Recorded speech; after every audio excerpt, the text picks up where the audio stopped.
잘 하셨죠? 네. 우리는 계속해서 아모스서를 살펴보고 있습니다. 지난 2주간 이제 이방 민족들에 대한 심판을 선언하신 것과 또 남유다와 북이스라엘, 즉 이제 이스라엘 민족들에게 이제 심판을 선언하신 것에 대해서 우리가 함께 살펴보았었고요. 우리가 하나님은 가난하고 힘없는 자들을 압제하고 또 강포와 포악을 행하는 자들을 심판하실 것이다라는 것을 우리가 함께 살펴보았습니다. 그래서 그 심판하실 그날이 압제와 강포와 포악으로 괴로움을 겪던 또 약한 자들에게는 기쁨과 자유의 날이 된다. 강포를 행하던 자들에게는 심판의 날이지만 그날이 억압받던 자들에게는 자유의 날이 된다. 기쁨의 날이 된다라는 것을 함께 살펴보았습니다. 자, 그런데 이제 이스라엘 민족들은 선민의식에 빠져 있었죠, 그렇죠? 그 선민의식 가운데서 어떻게든 하나님이 자기들은 구원하실 것이다라고 생각하고 있었습니다. 그러나 그들은 그런 생각 가운데 이방인들과 다를 것 없이 가난하고 약한 자들을 괴롭혔습니다. 또 그들이 도덕적으로 또는 성적으로 굉장히 타락하고 또 무엇보다 하나님을 경외하지 않고 하나님을 업신여기는, 하나님을 배반한 그런 모습으로 하나님 앞에 나아갔습니다. 그들은 우상을 숭배했고 또 우상의 법을 따라서 살아가고 있었습니다. 하나님은 그런 이스라엘 백성들에게 너희는 더 이상 내 백성이 아니다 라고 말씀하시면서 심판을 선언하셨습니다. 우리가 그 모습까지 우리 함께 살펴보았는데요. 오늘 본문에서는 그러한 이제 이스라엘을 향한 하나님의 말씀이 계속해서 이어집니다. 1절을 보시면 이렇게 말씀합니다. 사마리아의 산에 있는 바산의 암소들아, 이 말을 들으라. 너희는 힘없는 자를 학대하며 가난한 자를 압제하며 가장에게 이르기를 술을 가져다가 우리에게로 마시게 하라 하는도다. 바산이라는 곳은 이제 요단강 동쪽에 있는 평야지대입니다. 평야지대인데 아주 비옥한 땅이었다라고 알려져 있습니다. 그러니까 지금 바산의 암소라는 말은 그 풍요로운 땅에서 그 풍요로움을 누리며 살아가는 사람들을 의미합니다. 그러니까 지금 바산의 암소는 이스라엘의 부유층을 얘기하는 거예요. 또는 지도자, 이제 풍요로움을 누리며 살아가고 있던 사람들을 의미하는 것입니다. 그들이 힘없는 자를 학대하고 가난한 자를 압제했다 이렇게 말씀합니다. 힘없는 자를 억눌렀다는 거죠. 압제하고 그들을 괴롭혔습니다. 이 말이 이제 이후에 이런 얘기를 하잖아요. 그러니까 남편을 말하는 거. 남편에게 자기가 마실 술을 가져와라 이렇게 얘기하는 겁니다. 그러니까 술 좀 마시게 갖고 와 이렇게 한다는 거죠. 근데 이 말이 이제 여인들을 대상으로 하는 얘기가 아닙니다.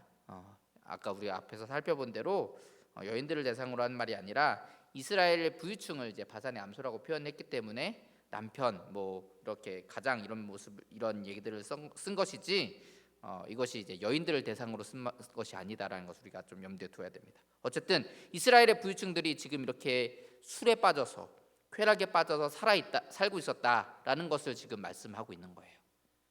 이 이스라엘의 부유층들이 누리고 있었던 그 풍요로움이 어디서부터 온 것이냐? 가난한 자들을 압제하고 또 그들에게서 빼앗은 것들로 자기들은 술을 마시고 쾌락을 즐기며 살아가고 있었다라는 것입니다. 좀 전에 제가 말씀드렸듯이 도덕적 타락 또는 성적 타락에 빠져서 사랑과 자비를 베풀어야 할 이 사람들이 가난한 자와 약한 자들을 오히려 자신의 배를 채우는 그 도구로 삼았단 이런 얘기들을 하는 것입니다. 그러한 이스라엘에게 하나님은 계속해서 심판을 선언하십니다. 4절과 5절을 보면 이렇게 말씀합니다. 너희는 베델에 가서 범죄하며 길갈에 가서 죄를 더하며 아침마다 너희 희생을 3일마다 너희 11조를 드리며 누룩 넣은 것을 불살라 수은제로 드리며 낙헌제를 소리내어 선포하려무나 이스라엘 자손들아 이것이 너희가 기뻐하는 바니라 주 여호와의 말씀이니라 이렇게 말씀합니다. 자, 이게 무슨 말이냐면 이제 여로보암, 지금 말하는 여로보암은 여로보암 1세를 말합니다. 우리가 이 아모스서가 여로보암 2세 시대에 이제 쓰여졌다라고 말씀드렸잖아요. 근데 이 여로보암 2세 말고 제가 여기서 말씀드리는 여로보암은 여로보암 1세를 말합니다. 이 여로보암이 사마리아를 수도로 해서 북이스라엘을 세웠습니다. 사마리아를 수도로 해서 북이스라엘을 세웠는데, 처음에는 이 북이스라엘과 남유대 사이에 왕래가 자유로웠어요. 자유로웠습니다. 그냥 마음껏 다닐 수 있었습니다. 그런데 이제 우리나라도 그렇잖아요. 처음에 이제 남북이 갈라질 때가 이제 38선 그어지면서 갈라졌었잖아요. 처음에 38선 그어졌을 때는 뭐 저는 그 시기에 있지도 않았지만 이제 왕래가 가능했었잖아요. 그렇죠? 38선을 넘나들 수 있었습니다. 근데 점차 그게 가로막혔죠. 점차 넘어가지 못하겠잖아요. 마찬가지입니다. 북이스라엘과 남유다도 처음에는 서로 왕래가 자유로웠는데 이제 점차 그것을 막으려고 합니다. 자기 백성들을 이제 빼앗기고 싶지 않기 때문이에요. 특히 이 북이스라엘에는 한 가지 문제점이 있었습니다. 그게 뭐냐면 이스라엘 민족들은 1년에 3번씩, 최소한 3번입니다. 최소한 3번씩은 성전에 가야 돼요. 하나님께 제사를 드리려면 성전에 가야 되잖아요. 그런데 그게 물론 평소에도 갈 수 있지만 1년에 최소한 3번의 절기는 무조건 지켜야 됩니다. 그러니까 그때는 무조건 가야 돼요. 성전에 가야 됩니다. 근데 그 성전이 어디 있었습니까? 예루살렘이 있었죠. 예루살렘은 어디 땅이에요? 남유대 땅. 남유다의 수도잖아요. 그렇죠? 그 남유다의 수도인 예루살렘으로 이 백성들이 가야 되는 거예요. 자, 출애굽기 23장 17절을 보면 내 모든 남자는 매년 3번씩 주 여호와께 보일지니라. 이렇게 최소한 3번 이상을 가야 되는데, 그런데 이 성전에 이제 예루살렘으로 이 사람들을 보내면 갔다가 안 돌아올 수도 있는 거잖아요. 그렇죠? 그러니까 이 여로보암이 그게 싫었던 거예요. 그래서 어떻게 하느냐면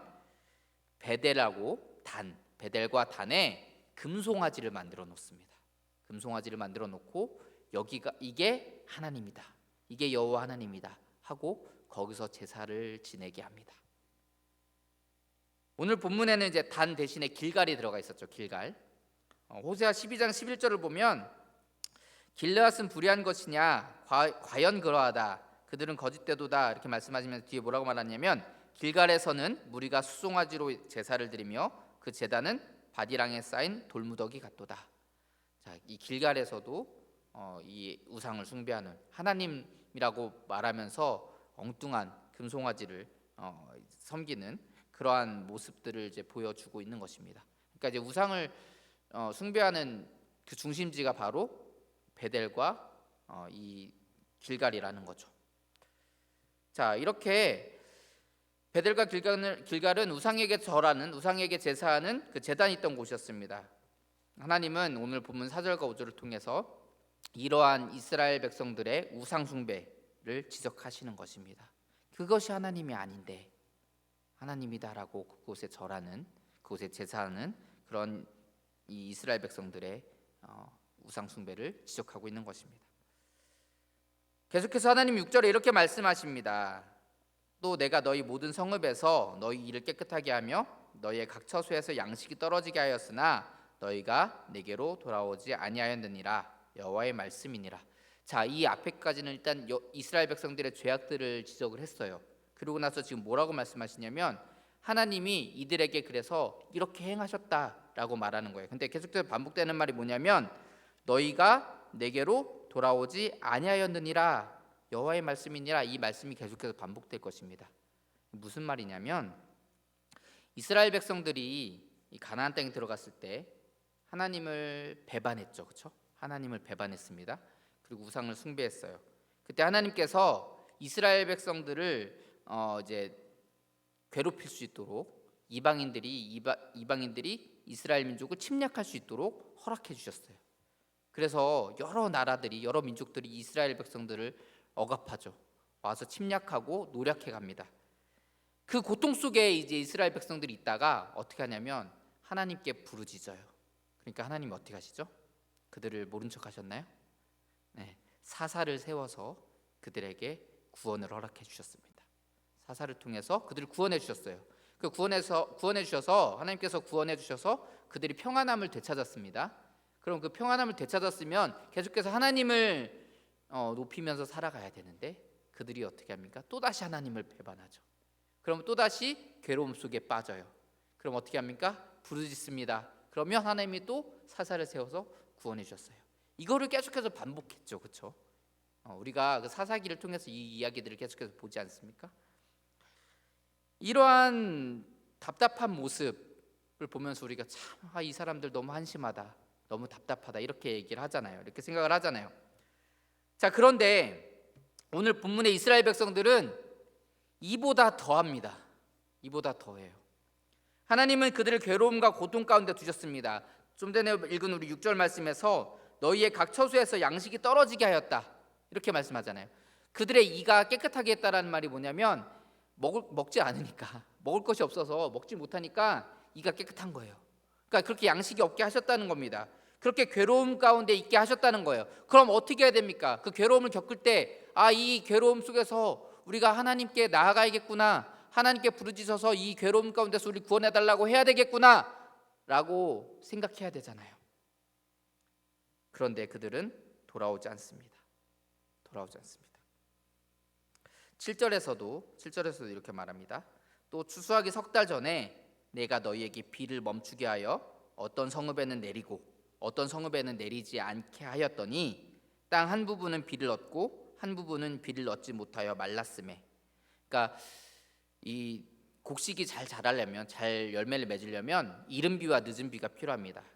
이른 비는 이제 씨를 뿌리기 전에 이제 비가 와야 되고, 또 곡식이 나중에 열매를 맺을 때 그때 또 늦은 비가 와야 됩니다. 그런데 지금 추수하기 석 달 전에 비가 안 왔다는 겁니다. 그때부터 비가 안 왔다는 거예요. 그러니까 늦은 비가 내리지 않았다는 겁니다. 그러니까 곡식들이 열매를 맺어야 하는데 곡식들이 열매를 맺지 못하는 거예요. 어떤 성읍에는 비가 와서 열매를 맺긴 했지만 어떤 성읍에는 비가 오지 않아서 열매를 맺지 못했다. 8절에서는 이 비가 오지 않은 성읍 사람들이 이제 막 비틀거리면서 다른 성읍으로, 물이 있는 성읍으로 향해서 갔는데 결국 마시긴 마셨지만 충분히 마시지 못하는 그 모습을 보여주셨습니다. 말씀합니다. 그러니까 그 괴로움 가운데 있었다는 거예요. 하나님께서 이들에게 비가 내리지 않게 하셔서, 가뭄이 들게 하셔서 괴롭게 하셨다라는 겁니다. 9절에서는 이제 곡식을 마르게 하는 재앙, 깐부기 재앙, 팥중이 재앙으로 이들을 괴롭게 하셨다라고 말씀합니다. 그리고 10절에서는 전염병을 보냈다 이렇게 얘기해요. 그러니까 애굽에 내렸던 그 재앙들이 떠오르지 않습니까? 자, 애굽에게 내린 재앙들을 이스라엘 백성들이 지금 당하고 있는 것입니다. 청년들이 칼에 죽고 노략을 당합니다. 그래서 진영에서 악취가 납니다. 11절을 보면 심지어 소돔과 고모라가 무너진 것 같이 성읍들이 무너졌다라고 얘기합니다. 불 붙는 가운데서 빼낸 그 나무 조각, 그러니까 타담한 나무 조각 툭 치면 부셔지잖아요. 그런 상태의 모습처럼 이 이스라엘이 되었다라는 겁니다. 하나님이 왜 이들에게 이렇게 행하셨을까요? 이들을 싫어해서? 이들이 미워서? 아니죠. 반대로 그들을 사랑해서 그렇습니다. 그들 너무너무 사랑해서 돌아오라고 지금 말씀하고 계시는 거예요. 하나님은 그들이 돌이켜서 하나님께로 돌아오기를 바랬습니다. 그래서 여러 가지 재앙들로, 여러 가지 고통스러운 가운데 그들이 머물도록 허락해 주셨다라는 겁니다. 그러나 그들은 하나님께로 돌아오지 않았습니다. 너희가 내게로 돌아오지 아니하였느니라. 하나님은 그런 이스라엘 백성들에게 이렇게 말씀하십니다. 이스라엘아, 내 하나님 만나기를 준비하라. 정말 무서운 말씀이에요. 정말 무서운 말씀입니다. 하나님의 심판의 날이 그들에게 임할 것이다라는 것을 말씀하고 있는 거예요. 오늘 본문을 통해서 우리가 생각해야 할 것이 있습니다. 무엇이냐면 하나님은 우리를 너무너무 사랑하시잖아요. 그렇죠? 다 아시죠? 하나님은 우리를 너무너무 사랑하십니다. 만약에 우리가 잘못된 길을 걸어가게 되면 어떻게 하실까요? 그냥 잘못된 길을 걸어가도록 놔두실까요? 그렇지 않겠죠. 하나님은 여러 가지 방법을 통해서 우리에게 돌아오라고 말씀하십니다. 하나님의 사인이죠. 때로는 여러 가지 고난이 있을 수도 있고 어려움이 생길 수도 있고, 또 때로는 어떤 사람의 말을 통해서 하나님은 계속해서 우리에게 말씀하고 계시다라는 거예요. 한 백화점이 있었습니다. 이 백화점은 원래 이제 4층짜리 건물로 설계가 되었었는데 이제 1층을 더 올려서 5층으로 지어졌어요. 그리고 이 옥상 5층에 있는 옥상 위에 옥상에는 에어컨 냉각탑이 또 이제 추가로 설치가 됐대요. 이 냉각탑 무게가 엄청 낮다고 합니다.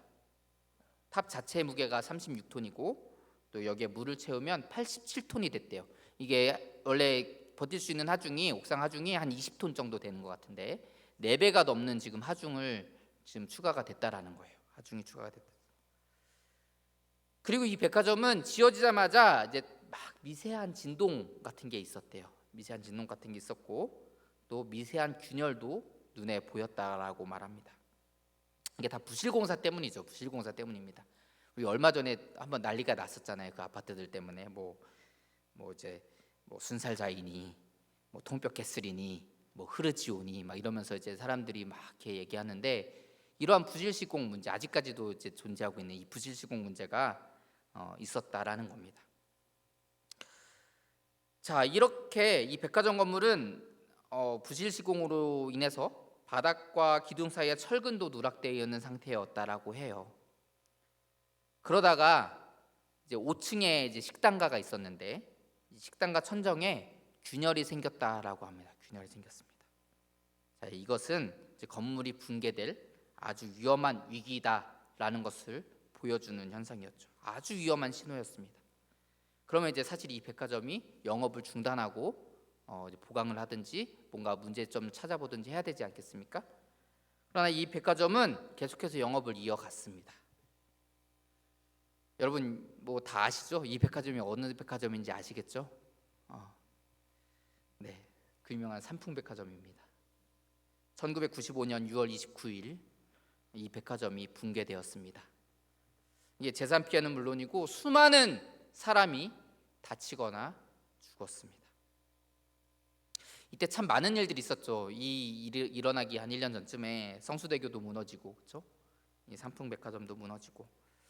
우리가 이런 일들을 겪으면서 이런 단어들을 사용했습니다. 뭐라고 했냐면 안전불감증이라는 단어를 우리가 사용했어요, 그렇죠? 안전불감증. 성수대교도 마찬가지고 삼풍백화점도 이렇게 수많은 사람들이 죽거나 다칠 수 있는 정말 위험한 상황들을 막을 수 있는 기회가 수없이 많이 있었습니다. 우리가 조금만 더 민감하게 반응하고 조금만 더 세세하게 살펴봤다면 이런 놀라운 엄청난 사건을 막을 수 있는 기회가 있었다라는 것입니다. 그러나 그것에 민감하게 반응하지 않고 괜찮겠지라는 생각으로 그냥 놔두다가 결국 이렇게 엄청난 일이 일어나게 된 것입니다. 여러분 우리 삶도 마찬가지입니다. 좀 전에 말씀드렸듯이 우리가 혹시라도 잘못된 길을 걸어갈 때 하나님은 우리에게 거기가 아니야, 잘못됐어 라는 사인을 계속해서 보내십니다. 여러 가지 방법으로 우리에게 말씀하셔요.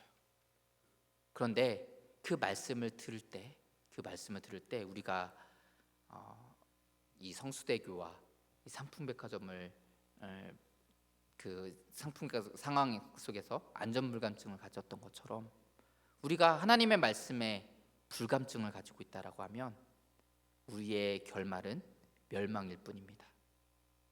삼풍백화점과 성수대교가 무너져 내렸듯이 우리는 그렇게 폭삭 망하게 될 것입니다. 안전불감증이 우리에게 엄청난 시련과 아픔을 준 것처럼 하나님의 사인에 민감하지 않고 계속해서 죄악의 길로 걸어간다면 우리의 결국은 멸망일 뿐입니다. 사랑하는 성도 여러분, 하나님의 사인에 민감하게 반응하시기 바랍니다. 지금 우리는 어떤 길을 걷고 있습니까? 올바른 길을 걸어가고 있다라고 하면 참 다행입니다. 감사합니다.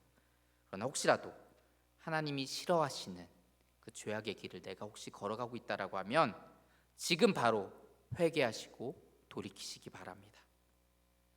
하나님은 우리를 사랑하셔서 우리가 어떤 죄를 지었든지 회개하고 돌이키기만 하면 그 죄를 기억하지 않으시고 품에 안아주신다고 말씀하셨습니다. 약속하셨습니다. 그리고 그렇게 하시는 분이십니다. 그러나 우리가 하나님의 사인을 무시하고 계속해서 죄악의 길을 걸어간다면 우리는 심판날에 그 하나님의 심판의 날에 멸망당하게 될 것입니다. 우리 모두가 돌이키라 라고 말씀하시는, 돌아와라 라고 말씀하시는 그 하나님의 말씀에 민감하게 반응하여서 죄악된 길에서 돌이켜 하나님께 돌아가서 그 품 안에서 평안함을 누리는 거룩한 주의 백성들 다 되시기를 주의 이름으로 축원합니다. 기도하겠습니다.